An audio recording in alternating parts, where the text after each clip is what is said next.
Morning, Justin. Good morning, Mark. How are you? I'm well. Yeah? I'm glad to hear that. I'm glad to hear that. How are you? I am also well, thank you. Yes, indeed. So you got a surprise topic for us? Nah, it's not really a surprise. I don't think it's a surprise. Well, it might be for you. Because if you don't know, it might be. But if you didn't know, it'd genuinely be a surprise. That's correct. We should do that sometime. We just put them in a hat. Just put some topics in a hat and just pull out. Or maybe we get some listener submitted topics. Oh, yeah. To somewhere. And then we pull that out of a hat. That would be fun. That would be a surprise. That would be a surprise. That would be a genuine surprise. Yeah, I would enjoy that. Yes, it would. And it's funny when I talk with people, I get lots of ideas. Topic suggestions. Yeah, I do. And we need a suggestion box. Oh, get IT on that. Yeah. But it was interesting as I was thinking about topics. It's like there's a part of me. Well, I have a feeling, okay, and it's even a thought. In some ways, I'm thinking we may be abdicating some of our responsibilities.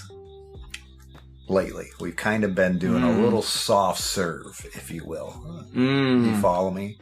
And I was curious what your take would be on politics in general.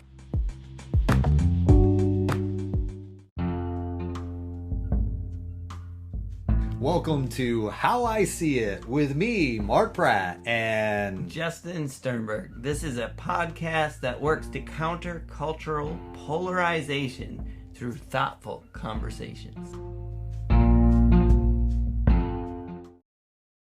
Because I think a lot has happened since we've started the podcast on a political scene that we haven't necessarily discussed. And I think for me personally, I've sensed that, maybe that if we're want to be modeling the ability to talk about polarizing topics, that has to be one. Yeah. And that was just a sense that I brought this morning and, through the evening as I've been thinking about this. It's like, okay, we've got, January 6th committee, we've got Roe v. Wade, we've got, variants and all those things that have kind of happened since we've started the podcast. And I think, I'm not saying politics drives all those things. And I think we need to be able to separate the difference between, government, politics, but I think they're also connected. So I'm curious what your take is. You okay? What your take is on politics in general. And then I'm okay to go to some of the more specific dynamics of, things that have transpired since on a political realm. And I'm just curious what your political views would be if you had to describe them. Well, I'm glad you bring this up. It's just because, I think for me, a big genesis for this podcast for me was politics. Agreed. What was the whole President Trump, race and kind of the polarizing. Are you a Trumpy? Right. No, I just wanted to make America great again. Wait, is that the bad thing to say? I don't know. Yeah. Yeah, it was. Because you can say a name. I don't mean to interrupt, but in our culture right now, you can say a name. You can say Trump. You can say Biden, and suddenly there's a defensiveness at times you can feel in a situation. Yeah, and I think depending on how you say that name, whether you use like an angry tone or a critical tone or a positive tone, like it's just that can send you in a polarized pocket, based on who's listening to you. Yes. And it's like you're never getting out of that jail of you support that person or you don't. And yes. Yeah, it's wow. Yeah. I'll say this to be 100% honest and truthful about the topic. I don't pay attention to politics much anymore. Okay. In that was largely due to those last couple of races where I ran out of energy for it, for hearing it all, for trying to figure out who's the villain and who's the hero, Yeah. And it didn't seem possible to me to find. Let me put it this way: it didn't seem that there was a source of truth that could be trusted, a credible source, because each source that I know of, okay, from how I see it, is fundamentally geared to push or support one direction or another, based on funding, based on whatever fundamental beliefs. Because we are so polarized as people, we naturally gravitate towards institutions that support the side that we support, et cetera, And so if you grow up in let's say the Northeast and whatever liberal type family, and you want to go to get some education, you're gonna head towards an Ivy League school, you're gonna head towards certain ones like I want to say Berkeley, I want to say whatever, right? Different ones that are very specifically liberal because they are the right people, right? They have the right ideas. And then once you get out of that, you're going to go work for a publication, right? That's on that side of things. And we just have such a perfectly geared system in America to just find your, either your left or your right side and stay in that track the rest of your life. So it's a continuation of the polarizing perspective, right, that genesis that you referred to. Mm-hmm. And it doesn't seem to necessarily get better, right, with time. Right. And I grew up Republican. That was my family. That was kind of like, that's, and there's so many values and ideals on the Republican side that I agree with. And conservatism is a big example, but even that, has a very polarizing, every term that's been used to describe as a good thing on one side, the other side is tried to rub it in the mud in one way or another. So like conservatism represents bigotry, represents whatever, hating gay people, right? Sure. Like if I agree with the principle of conservatism, then I must hate gay people. And you're some kind of phobe. Yeah. Yep. Phobe. Yeah. Exactly.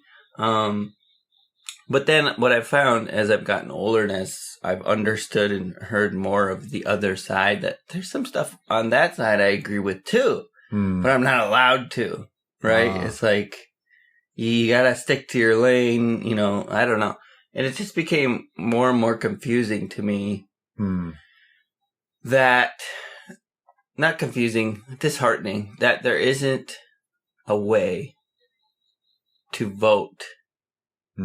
Like, basically you're told if you vote what you believe in, it doesn't matter because it's like if you vote independent, for instance. Okay. It doesn't matter because you're just throwing your vote away, and everyone that's, like, for instance, on the side, whatever, they're like, you're throwing your vote away, you need to vote on our side so that we don't lose. Your vote really matters. Right. Yeah, because somebody's going to win and somebody's going to lose. Yep. And it's not going to be your guy. Yeah. So that's that's a quick overview of just some of my disenfranchisement with politics in general. But specific topics, I'm happy to talk about. Yeah. Well, and I guess that's a part of it. When I think about it, if you're willing to admit, and I'm willing to admit that same thing regarding a disenfranchisement with politics. And I think, there is this distancing, if you will. And I think that's sad in my perspective, that, it's, and I, as I was kind of tending to think about it a little bit, it's almost like, I see it in some ways like people who I would say it's an older version of how people used to view pastors or the church. It's like, we hire this individual to be the pastor and, and lead the church. But that person's just kind of over there and they're not necessarily a part. I'm not saying that's accurate. I'm not saying that's the way it should be, but I think that's how I tend to view politics. In other words, we elect these politicians, they go to Washington and I'm not saying there isn't important. And I think it's the neat part for me is I'm more connected to local politics to a certain degree. But when it gets to a national level, it's like DC, that kind of thing. And I can understand maybe some of the frustrations because it does seem as if government or politics are removed from the average individual as I see myself. You follow me? And I think that's a sad thing. I don't think that's the way our forefathers intended it to be. Right. That they're, and granted, here again, we can bring that a church model to it. It's almost like a mega church type dynamic we can look back and say, yeah, the forefathers intended it to be this way. And yet the United States is so much bigger now and government is so much bigger than I think our forefathers intended it to be. Mm-hmm. And I think in some ways that leads to that disconnect that we describe, and especially when it gets more and more polarizing. And I think that's where I was coming back to. I'm not sure that I'm going to speak for myself, should be distancing myself from politics in some ways, even though that's my sense. Mm-hmm. You follow me? From a character standpoint. Because I'm recognizing that that's a part of my tendency as well, is to say, okay, it really doesn't matter, but I think it does matter. Mm. So how do I actually engage the process in a way that seems to matter? Yeah. You follow me in that? Yeah. So the idea is that you're maybe not quite comfortable with the position that you've been fading into, of like kind of abdicating responsibility from my perspective. Yeah, that's a strong how I see it right there. It is. Abdicate, yeah. No, I get that. I think, I have lots of thoughts about that. I think for me personally, I've started to understand my responsibility to be, again, how I see it. Mm-hmm. My perspective has been all of the energy and time I spent in politics was wasted for me, because the points I was trying to make, or the agendas I was trying to drive, were met with derision or whatever, because the people who are on my side, they didn't need to hear that, and they weren't, going to jump on or whatever. And the people who, I thought needed to hear it, simply met it with like, oh my goodness, let me share how wrong you are, Yes. And it was like, wait, what am I doing here? Like, what am I trying to prove? What am I trying to push for, and for what? Like that, I'm simply getting into a place where I'm creating arguments, and that's not something I'm interested in. And this has to do with my way of doing what I was doing. I'm not saying what I was doing is right, social media, all that stuff, right? Okay, I hear you now. I understand where you're coming from. And I recognize, like, what my responsibility is to my family, to the people I lead here. And what I can do is train up my children the way they should go, so when they get old, they don't depart from it. Mm-hmm. And the people that I meet with on a regular basis in terms of accountability or sponsorship, those kinds of things, I can work with them and their families and their, I can work in the micro. Sure. And trust that this will bleed out into the macro. Like, I hear you. Basically trust God to use whatever I'm doing here to mean something beyond right here.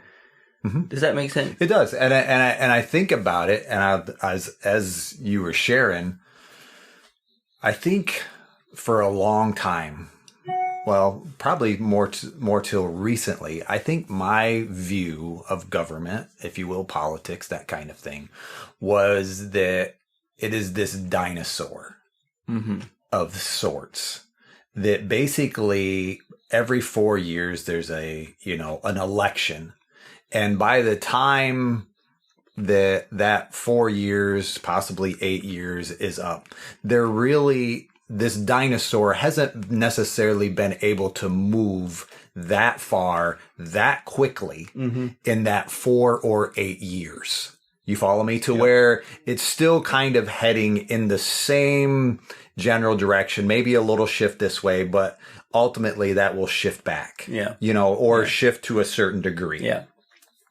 And I think, more so recently, I've seen, and I'll just say, with the, executive privilege, and decisions being made, at a certain level, as I see it, I think my concern that the dinosaur is turning quicker because it's not necessarily as governmentally driven. You follow me? From a political sides perspective of balancing and check and balance. Yeah. I see that process as being short-circuited to a certain degree, and that concerns me. And then I think about it from that aspect of, okay, how does today, or what decisions of today are going to have a greater impact on my children and my children's children to that degree? And I think that's a little more of where my personal, desire to be a little more involved, to be a little more aware is coming from. Because I think there is this kicking the can type mentality that gets to a point where it just rests on my grandchildren's shoulders. And I feel a sense of, it's not obligation, but a sense of duty, maybe, to be doing things that I can today to avoid just kicking the can to my grandchildren tomorrow and them saying, someday, this conversation in my mind, well, what did you do about that? Yeah. You follow? And I think that's where the whole thing is coming from for me, because I see, and it seems as if the viewpoint of the dinosaur I had seems to be changing. Things seem to be moving quicker than what I remember them being. And maybe that's just a process of aging for me. You follow me in that sense? And so, and maybe even just that, that sense of duty, I think about it more from a generational standpoint than I probably ever did before. But I think, as you mentioned, the impact I have, I don't want to necessarily be abdicating my responsibility on a larger level if I have. Yeah. And I think, we can get to that point where we look at government as being so big that, we don't have responsibility, not responsibility. We have responsibility, but we don't have, and control isn't the right word. I'm just looking. Power. Yeah. That's how I feel. Yeah. I feel like. I think, and in some cases, I think that's how many people feel. Yeah. I don't think we're, you and I are alone in that. I think there is that sense of, well, I would do something, but I don't think it would make a difference. Yeah. And I would love to know from you, as you feel like you want to take back this responsibility versus abdicating, what are some of the things that you think you can and should do to help with that? And I'll just clarify my earlier statements. I certainly don't think my position, I hope not everyone in the world, takes that position or won't have any, I think there are people who are meant to be in the space and meant to be doing it. And I just felt like, I don't think I'm one of those people, and that's okay. Yeah. But that being said, I love the idea of someone like a Mark being in that space. I'm serious. And I think of some of our local politicians. We had Jason Disbro on, and just hearing his heart, I'm like, yes, I'm glad this guy's around doing what he does. Yes. And I'm glad he's not like me. And I'm glad he got into it and he got passionate. He got involved, and he has the ability. He has some power to make some changes. That is just, I'm so thankful that there are many, many people like that in the world. Because there also is, to balance that, there is a contingency of people who are in it for the ambitious side. And, no, I don't know any of them personally. So it's easy to kind of sling that and say, I think this is what it is. And just dirty politicians everywhere. But, right. At the same time, that there is certainly a portion of politicians, right and left, who are in it for the wrong reasons. Or maybe like any yes. occupation.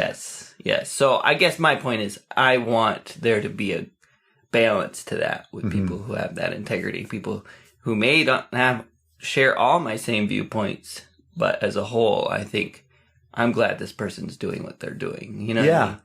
I agree. Long-winded way. Well, no, I think I appreciate that, because I never want it to come across that I don't want it to come across that I'm scared, that I'm fearful. I mean, yes, I have concerns, that our tendency as humans is to say, okay, we don't need God, and we want to eradicate, him from everything government, even though our mottos are in God we trust type thing. So I just want to recognize I'm not fearful. This is a personal thing for me that I think I'm wrestling with. How do I, assert, if you will? I don't have to become aggressive, but I'm recognizing that I shouldn't just be passive either.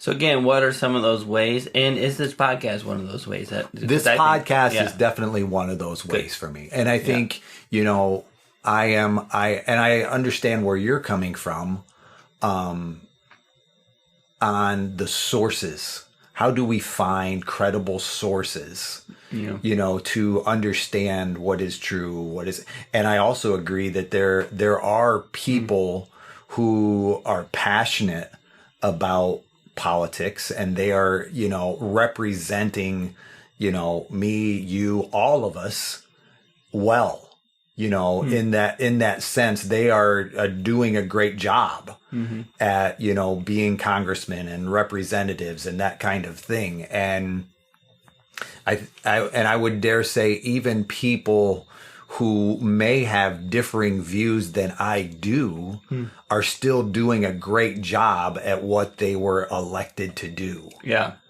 And I think that's the beauty of America from my perspective. Yeah. Is it's not perfect, but it certainly is the first runner. I love I think it was Benjamin Franklin's quote, which is, democracy is the worst government in all the world except for all the other ones. Exactly. Right? Yeah. No, it's proven to be, in our experience as Americans, to be absolutely true. It is the worst one except for all the others, and we benefited from it being the best of the worst. Yeah. But also we see the cracks. We see the, dinosaur footprints. We see, the guy at the head of the dinosaur yanking it left and right. We see all these things, right? Yes. But at the same time, that'd be good. One of those good little editorial cartoons. Like a New Yorker cartoon. I don't know, New Yorker. Yeah. Different people on the head of the dinosaur kind of pulling on the ears, weighing it off. Yeah. That'd be a good little, yeah, sorry, I didn't mean to digress, but I did. I would like to see you draw that cartoon. Yeah, well, I'm not the person. That'll be in the show notes. Exactly. That's not my ability. That's not how you're gonna start working on this. That's right. And I appreciate that what you shared, to the fact that we have our areas. You're great, Justin. You're not Mark. And I'm a good Mark, but I'm not Justin. So I think there is something to be said for, okay, what am I personally responsible for? And if that is for you, if that is, to enter into politics, then you got my support. But at the same time, I am wrestling with, short of my duty, there again, to vote. I think, that voting does matter. There's no doubt about it. Mm-hmm. And we can, and I think there are, we can hear the mantras that say, well, your vote doesn't count, that kind of thing. And I think that's a defeatist way. I'm about to sneeze, Justin. Do it. Bless you. We are not going to edit that out. Okay, that's okay. Might be a couple more that follow, but I think I'm good. I'm good now. Politics. You do what you got to do. I'm allergic. I hear that, but it's not something. I hear you. I heard that. So yes, that being said, that's how I see it, and I want us to be able to have conversations, that are able to recognize, okay, yeah. How do we deal with certain topics? And I think some of it, I like the point you bring up in that context of feeling defensive, when certain names, when certain topics are brought up. And I do think from my perspective, that's the part that I want to start working on for me personally. Is when I'm faced with that, when that comes up, I'll typically say, help me understand that. Yeah. What is it? So if I understand you correctly, you have a desire to work on the impulse of feeling defensive with certain topics or names? Yes. Or is that what you're saying? Yeah. And it was interesting. And I might have even said this, earlier, because it was, I would say it's a gift. Okay. I have a gift to remember things for a long time. Okay. Sometimes maybe too long. But I definitely try to keep short accounts in that sense of forgiveness and that kind of thing. But I do have the ability to remember conversations for a long time. And I did happen to have I remember a lady that I was talking with in her home. She was talking about voting straight party ticket. Okay. And it happened to be at the time that, Jason Dispro was running for his office. And I can remember being in their home and she said, I just voted straight party ticket. Because I couldn't vote under the Trump administration. I'm just putting that out there. Under the Trump administration, she could not bring herself to vote for a Republican. Yeah. Okay. And I'm not saying I agree with that perspective, but I recognize that's where she was. That's how she saw it. Yeah. Exactly. Because her in half the country. Yeah. 30%. I don't know. Let's do a poll. Exactly. But at the same time, I can remember that conversation, Yeah. And it happened to come up that, we were talking about that we were doing a podcast, and all of a sudden in the back of my mind, I'm reminded of her voting. And I said, if you don't mind, I said, I can remember a time when we talked about politics, and I have built a relationship with this individual, to the point of being able to say, I can remember a time when you did not vote, or you voted straight ticket, you said you didn't know the individual, so you just stayed with the party line. Which I understood. If we don't know someone, right? Why would? So, but it just so happened that I can remember we had Jason on, and at that point, that podcast had released, and it was an interesting thing for me because having had that conversation, I was able to say, and so here's this individual. I'm not saying you have to listen to our podcast, but if there's a desire for you to get to know him and hear his heart so you do know him, here's an opportunity to do so. Yeah. And for me, that was an opportunity that I felt led to. Right. Because I'd had, and I think that's the thing. I want to be starting to engage this polarization wherever I see it. And I think that's what even brings up the topic, because I think in some ways, you and I have to be able to talk about politics. Yes. Yep. May we still have some alignment? Well, likely so. Mm-hmm. But at the same time, I think we have to be aware that when other people, and I'm not saying that in a judgmental sense, but when we recognize a polarity, we have to be able to kind of walk into that. Yeah. And even to a certain degree, check who I am, because I don't think it's always about win and lose. And I think some of it is about the ability to have the conversation in a way that creates understanding. Because I think in some cases we are at a point where everybody has a talking point, and those talking points tend to be polarizing, and I think it's a matter of understanding and getting to know. And granted, are we going to change people? No, because I don't think that should be our intent.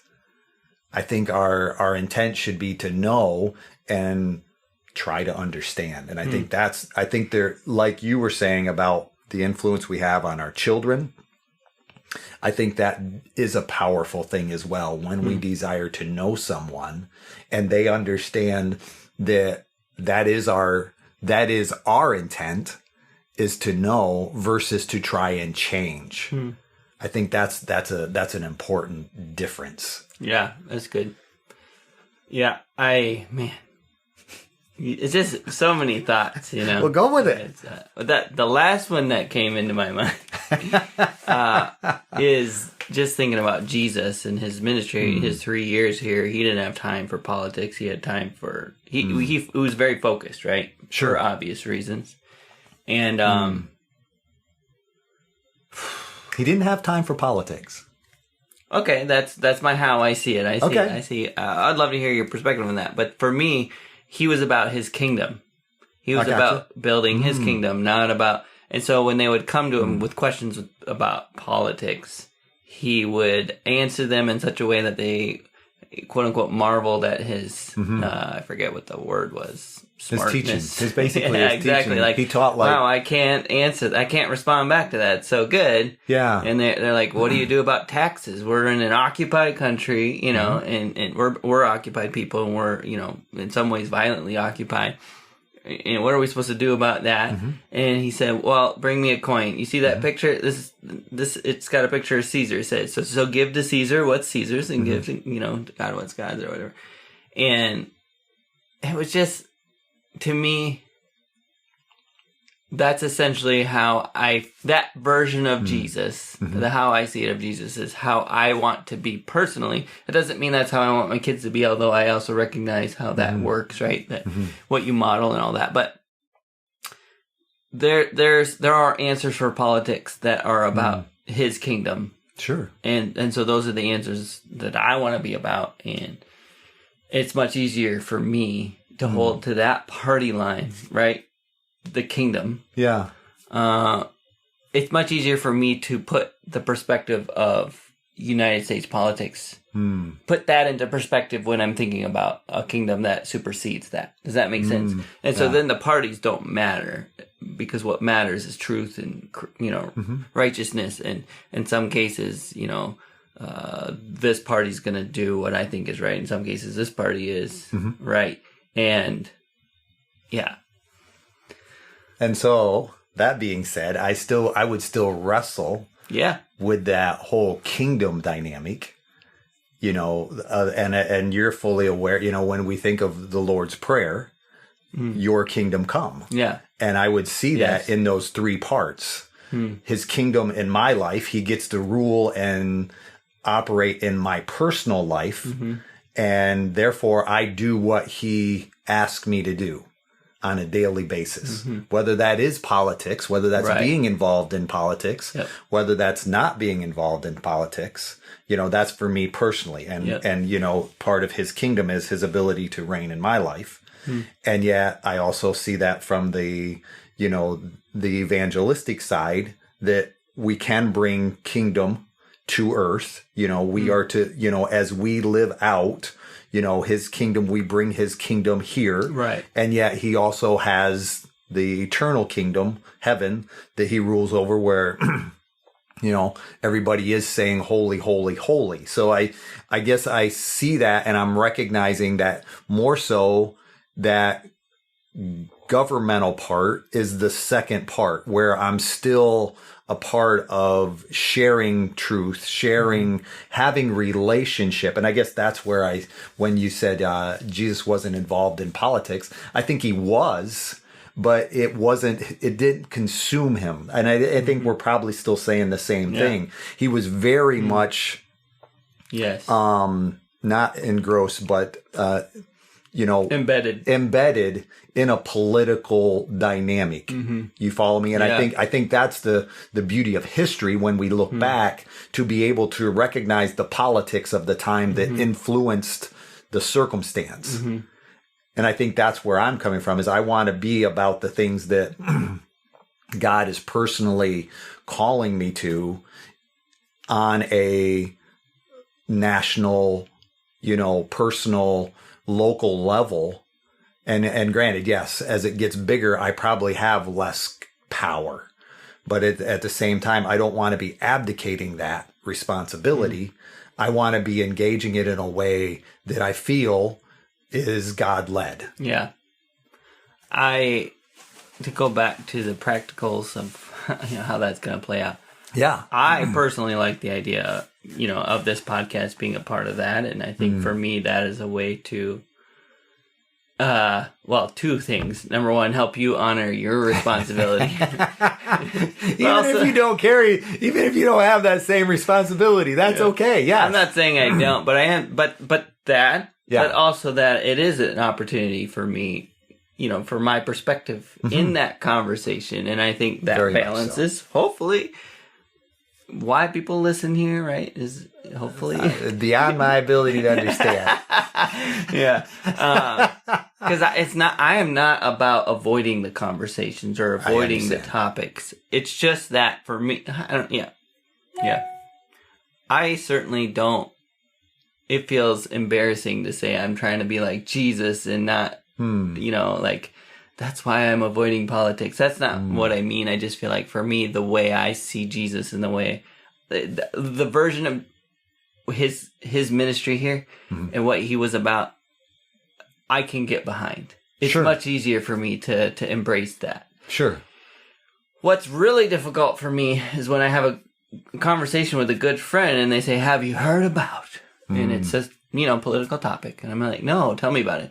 Well, this is happening, and then this happened, and then this, and it's like, I instantly go, I don't believe them. Why?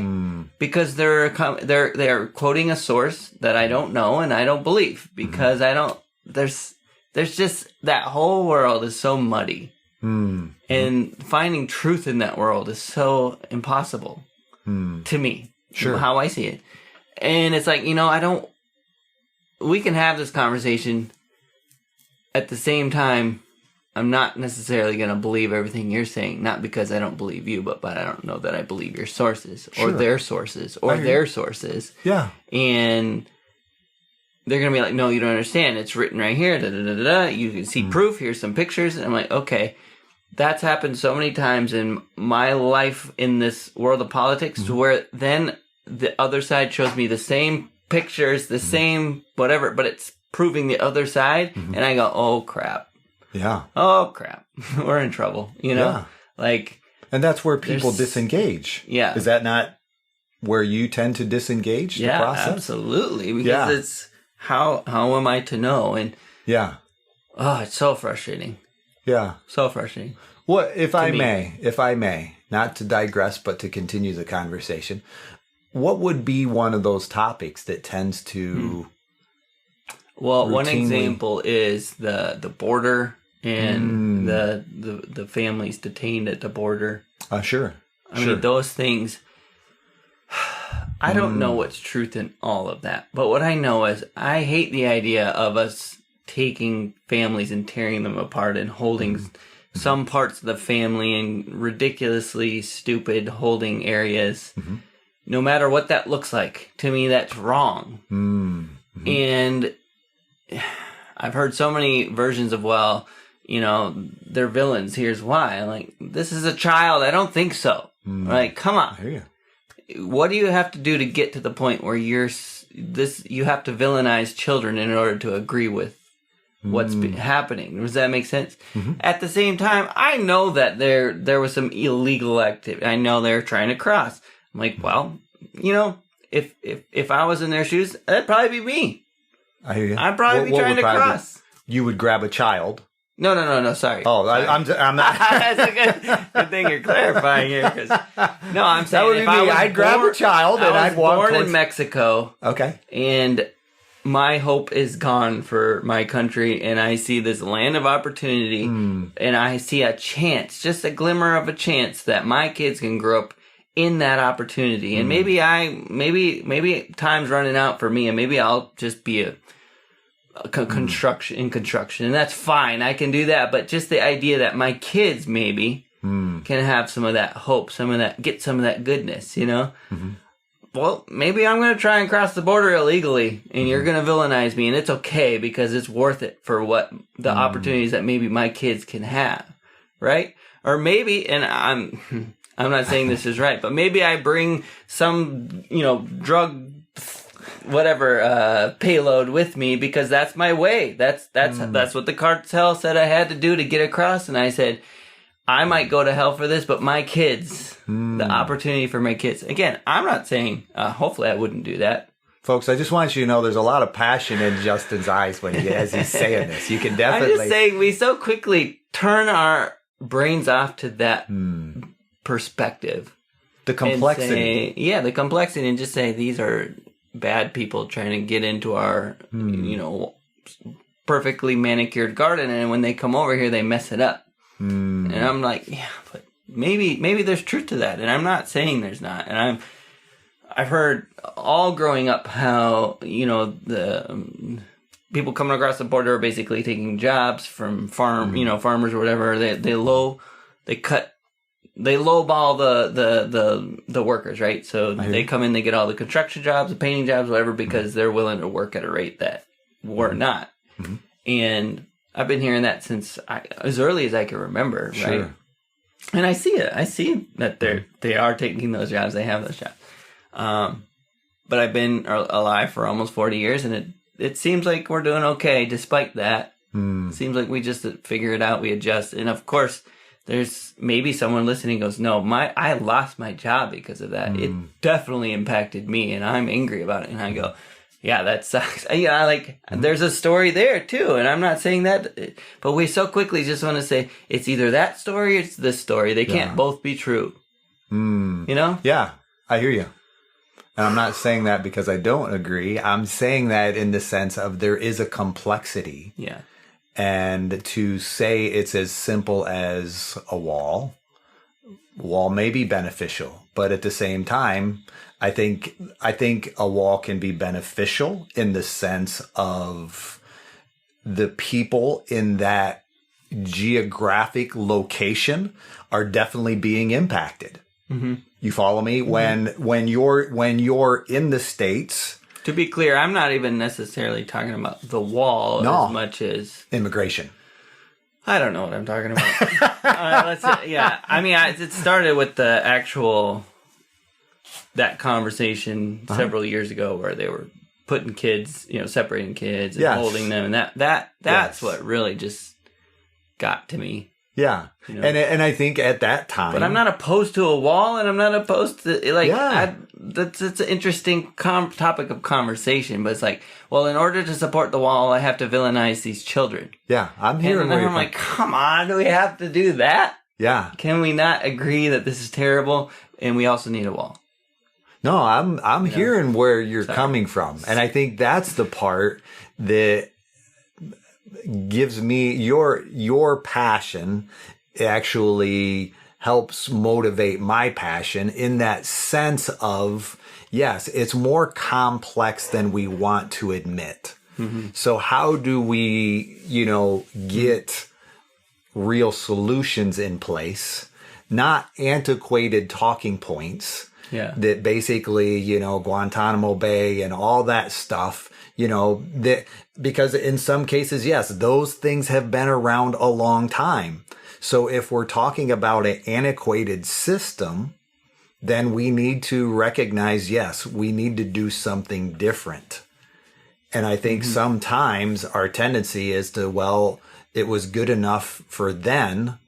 What makes it different than it needs to be now? And I think, there's a lot of complexities to that. It's like, does a wall answer it? No, but I also recognize, like I was saying, if I'm living in the United States and I'm fearful for my family, based on that villainization, right. I'm understanding that perspective. Because if I'm living in North Carolina, New York State, Michigan, whatever, what's the big deal? You follow me? What's the big deal?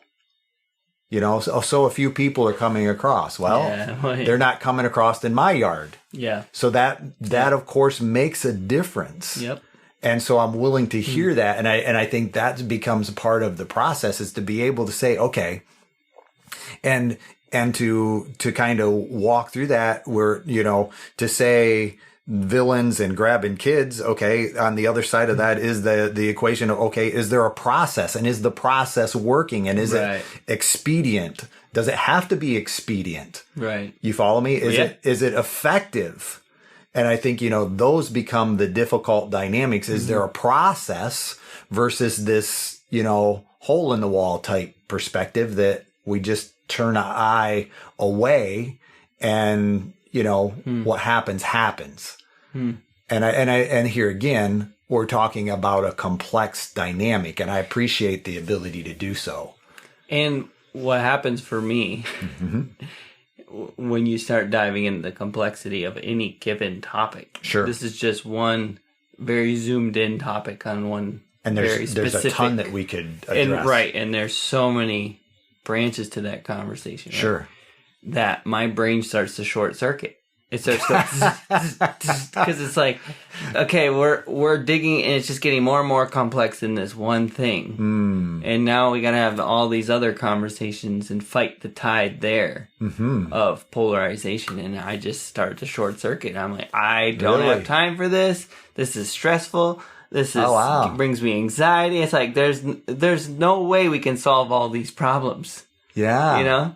And I see that is a difference. That is a difference between us. I feel myself getting more passionate and excited, and I'll admit there's a naivety in that. But yet there's also a passion in that says, okay, we got to be having these conversations in such a way that says, okay, if this isn't working, what do we need to do? Yeah. And just because somebody has a new idea or a different idea doesn't make it, well, that's dumb. Right. And I think that can be our tendency where change is concerned. Makes me think of our Chesterton's fence episode where the fence may need to move. Yes. Right? And it's worth considering, but but we have to know why it's there. Right. Yes. Or why there's a purpose in constructing a fence. Yep. If we're going to. Right. And what do we desire to accomplish? And how do we create a process that recognizes people will be impacted by this fence? Yeah. And granted that, from an immigration standpoint, there's a lot of quite a parallel there. But at the same time, wow, at the same time, we said at the same time. We did. I said duty once too, but that's all right too. Okay. Our duty? Yeah. Go ahead. Yeah. That's an inside joke in our family. Maybe not so. Yeah, not so much in ours. Yeah. I'm going to pretend you didn't just make a poop joke during a politics episode. Well, what better place? Hey, if the shoe fits. I'm not trying to digress, but I'm just thinking about the fence thing and and politics in general, and kind of the lowest common denominator thing that can kind of happen sometimes, where this side wants a fence, this side doesn't. This side wants a tall fence, this side wants a short fence. So we we end up with a fence that has some tall parts, some short parts, some missing parts. And we go, there, we did it. And it's completely ineffective. And it took so many resources, right? And it took so much time. And it took so many people's focus away from important things to arrive at something that's useless, right? Or maybe this 2-foot span, a rabbit's not going to get through there, but it just has to walk, 10 feet that way or whatever. You know what I'm saying? Where it's like we end up with solutions sometimes that are watered down and don't solve the problem, but they allow politicians to say, look, I did my job. I promised you a fence. Here's your fence. And they can now operate in that way. Like, I can't help the fact that, there's parts missing. That's because of this bad guy. But I did my part. See, there's clearly a board here standing. And it's a lone board. I gotcha. Okay. Yeah, it's like I did my job, and it's just so easy to, Go ahead. We've all seen political commercials, right? They're ridiculous. They're ridiculous. That's a favorite time of year to watch television, isn't it? No, that's my favorite time of year to not yet. Yeah. Yes. You're so short-circuited, you're not even catching my sarcasm this morning. Yeah. That's okay. You're right. My brain just starts whirring, and it's like, make it stop. But I actually enjoy this conversation and will enjoy it. It's not about not wanting to have the conversation. I think this is probably a good introductory episode to the whole concept of kind of where we come from, how we see it, because that is a big part that drives me is I don't have the ability to process it all the way that I think it should be. In those conversations, my desire is to escape them if it looks like we're just going to do talking points, because there's just not, I don't have a desire to ruin our friendship by saying, I think you're just quoting a talking point that probably is lacking nuance, And I guess that's where I come from in this process of, and I think that's kind of how we started it, it's tell me about what your perspective is on politics. And I think, it can still become defensive in a heartbeat. But yet at the same time, I think we have to be able to have these conversations. And I think, yes, there will be a certain level of futility maybe in some of it, but not all of it. And the ability to have the conversation in the first place is important. Yeah. And I guess that's where that's how I see it in that process. And I do think, yes, and I'm just putting these ones out there. I'm not saying these are topics, but whether it is, abortion, Roe v. Wade type dynamics, whether it is gun control, whether it is taxation, versus, fair tax, that kind of thing. It's like, we need to be able to recognize there's a complexity to this. And, and I think that's our tendency, regardless of the topic, is to go to the polarized dynamic. Guns kill people. That kind of polarized thought. It's like, okay, or just do away with how a person sees the Second Amendment. Those become the what the NRA may use, or, what the individual who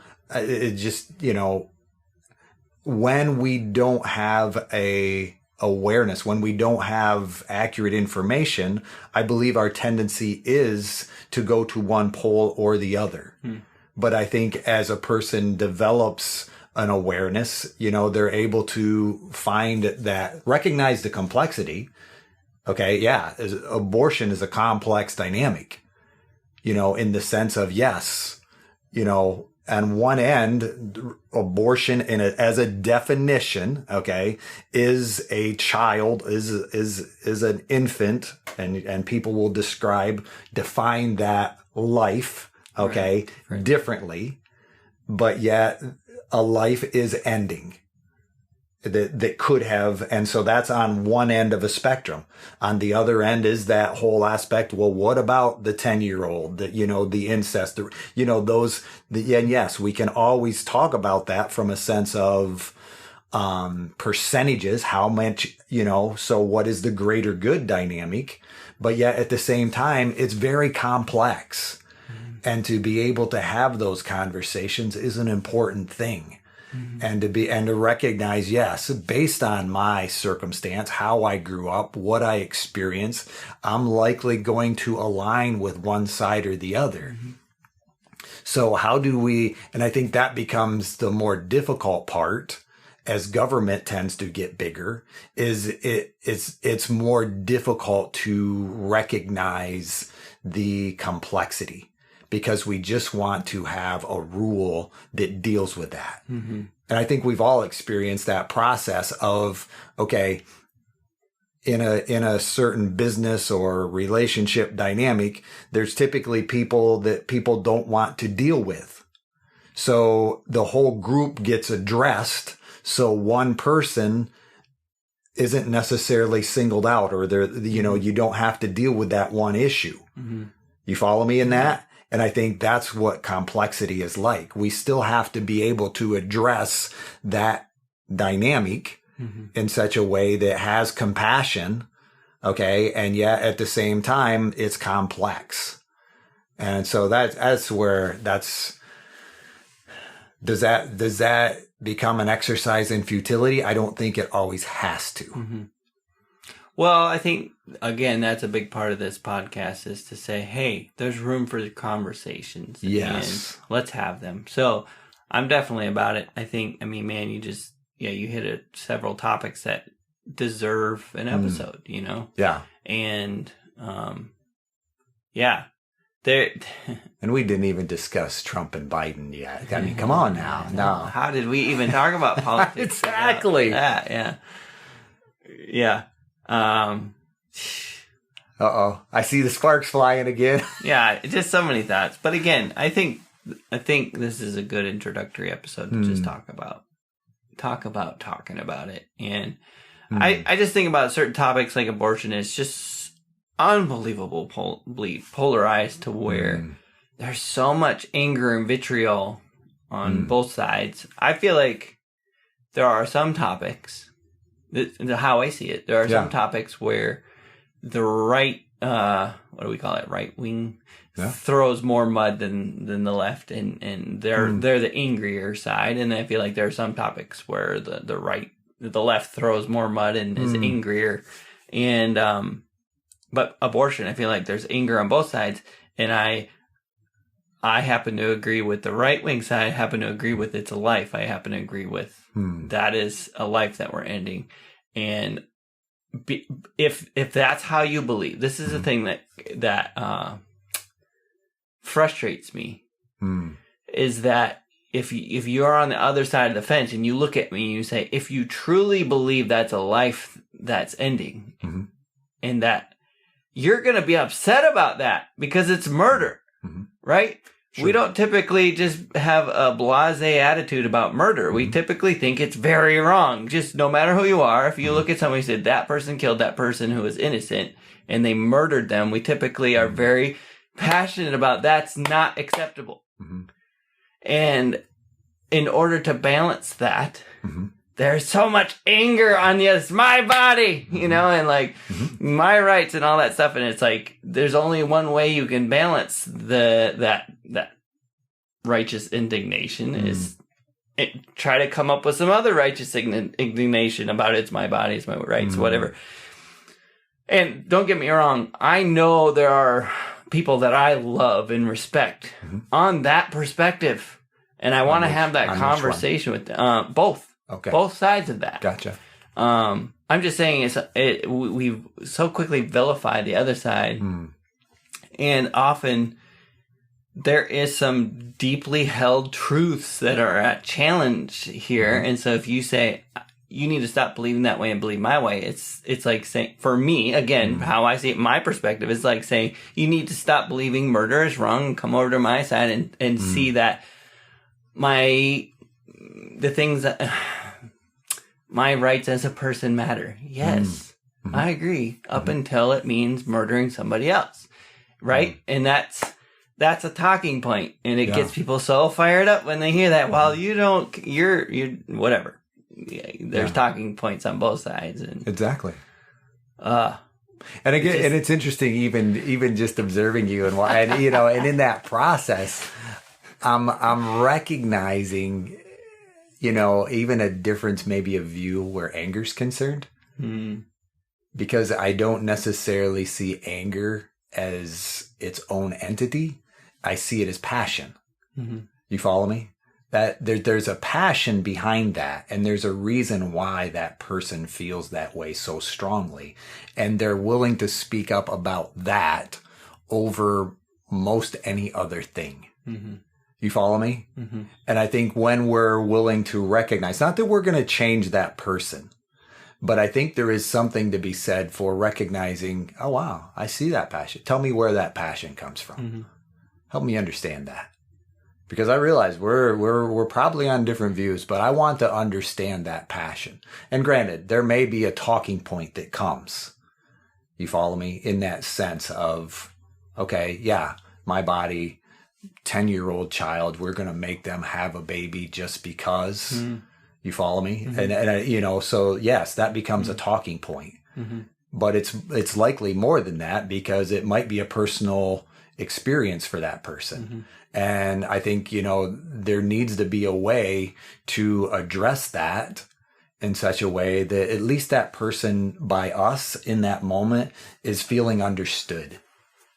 Because I think when we can do that, when we can have that conversation, then suddenly it's not about that one facet that labels you, right-wing homophobe, or me, liberal, from the Northeast, whatever, that kind of thing, to where there's a point where we're able to say, okay, and granted, is that naive on my part?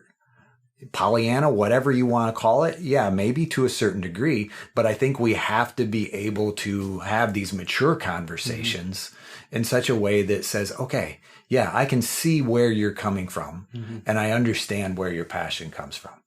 Yeah. And valid point. I think I'm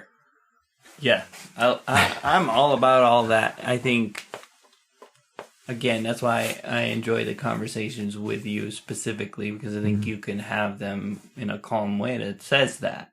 Where I might, I might get fired up, whatever. I think there are some topics that will be difficult for us to do justice to, because we're just abortion is one of those where I think we both feel very strongly about it being wrong for reasons. And so it's going to be hard to have that conversation in a way that is able to adequately describe the polarized viewpoints, because from how we see it, some of those viewpoints are hard to even swallow. It's like, I don't, you know what I mean? I do. But I do think there are some topics. Now, I'm not even saying that's off the table, although it's a tough one. But I think there are some topics where we could definitely do it justice. Well, in terms of perspectives and talking about it.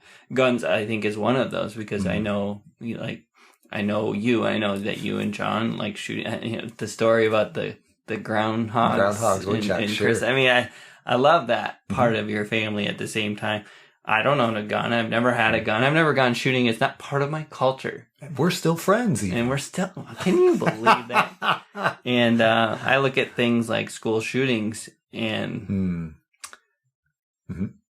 it's just painful that that's just a normal thing in our country. And again, these quotes that I've heard about, like, it's worse here than any other place in terms of school shootings. I think that's true. I believe that's true. Maybe it's not, who knows, depending on what sources and all that. Again, I think that's a topic that we could totally have a good conversation about, and we still might.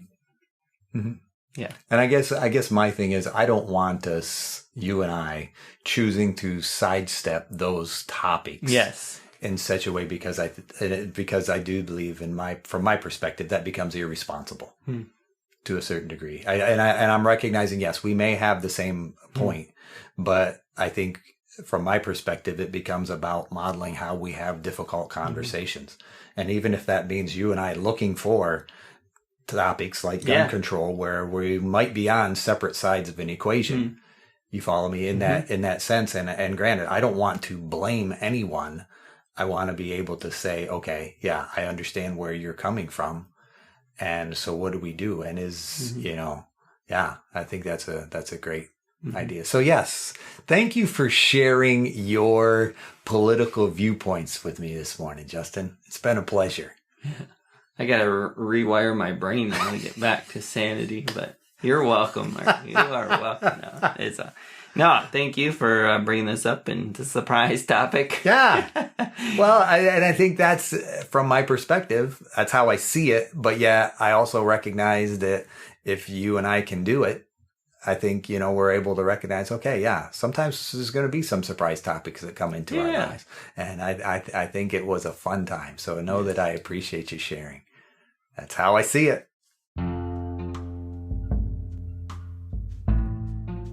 Hey, thank you for listening to our podcast. If you like how I see it, please do all the things that podcasts tell you to do. Subscribe, rate, review, follow us, and or talk nicely about us on social media. If you want to reach out, the email is us@howiseeit.click.